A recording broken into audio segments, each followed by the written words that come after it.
Good evening and thank you for coming. My name is Sara Marina Fernandez and we will be presenting if books should be banned from public libraries.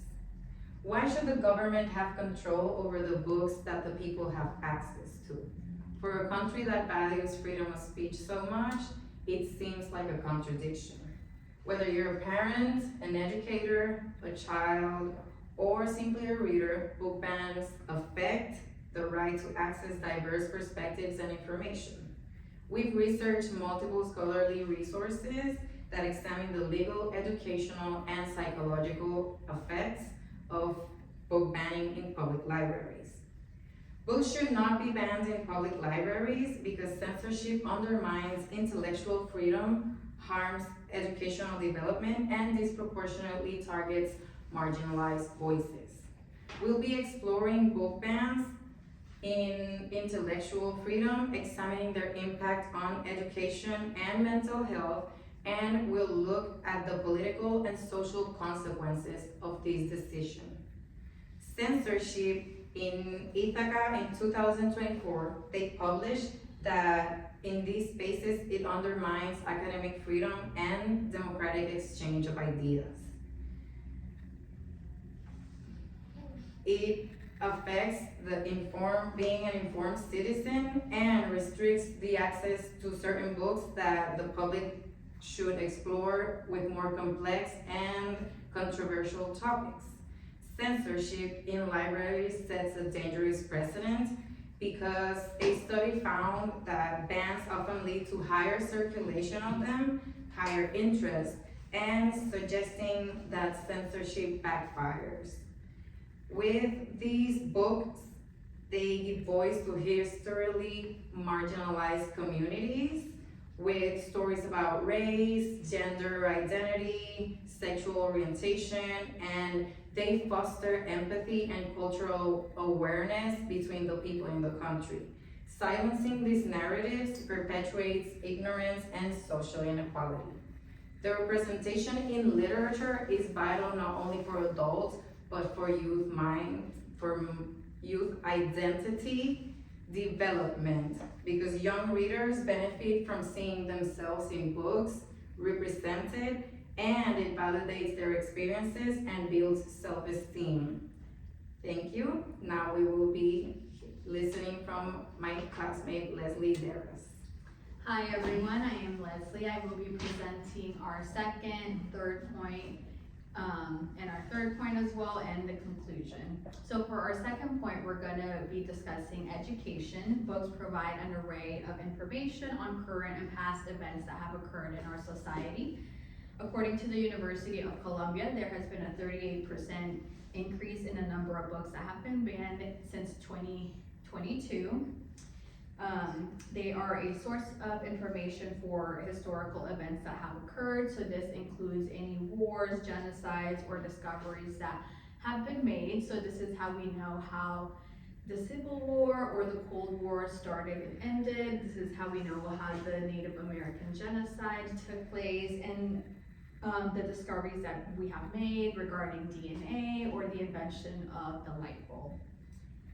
Books also expose us to different cultures and ideas. So this is how we know the Egyptians governed their society a different way and how they built the pyramids. We know that the Mayans also built a great civilization that ended with the colonization by the Spaniards.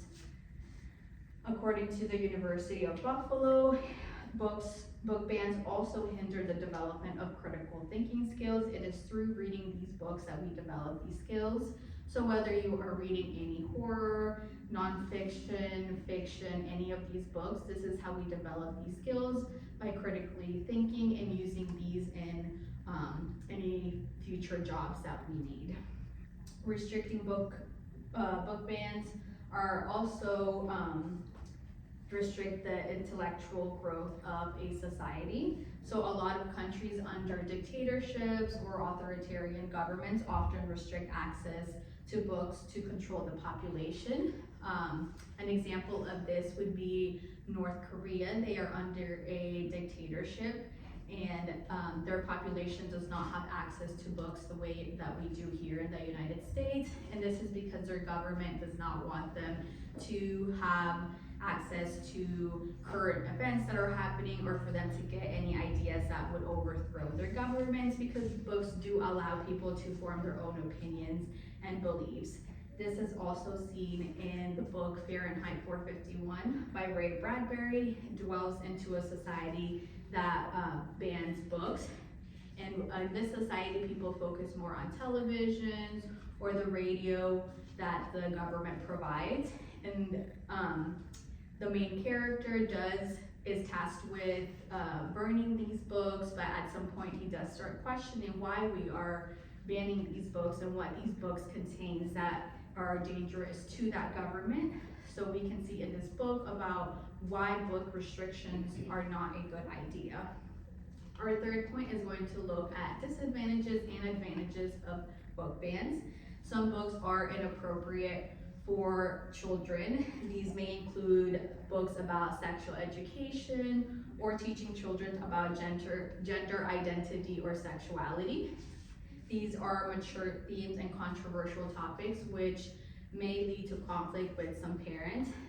Parents do not want little kids to be learning about these topics at such a young age, which is their right to do so. However, these books are available to the public in a public library. It is not up to the library to parent these kids and see which books are appropriate for them. It is up to the parents to decide what books are good for them or not. An advantage would be, of course, freedom of speech. Here in the United States, this is protected by the First Amendment. We have the ability to read these books because they are protected for us. We are able to see various perspectives, and while not everybody agrees with what is written in these books, regardless of your personal beliefs, they should be available to the entire public so people can make their own decisions about what they believe or not. So in conclusion, books provide so much information to our society, whether it is past historical events, whether people just want to read a book about gender equality, all of those. This is the right of some people to choose this.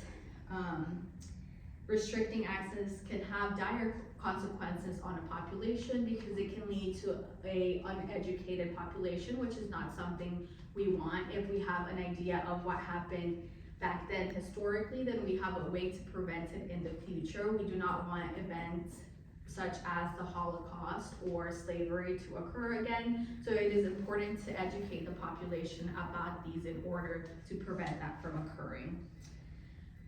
In order to prevent this, we must protect the access to these books and ban restrictions on these books and allow the public to make the decision on their own. Thank you for coming, everybody. We appreciate it.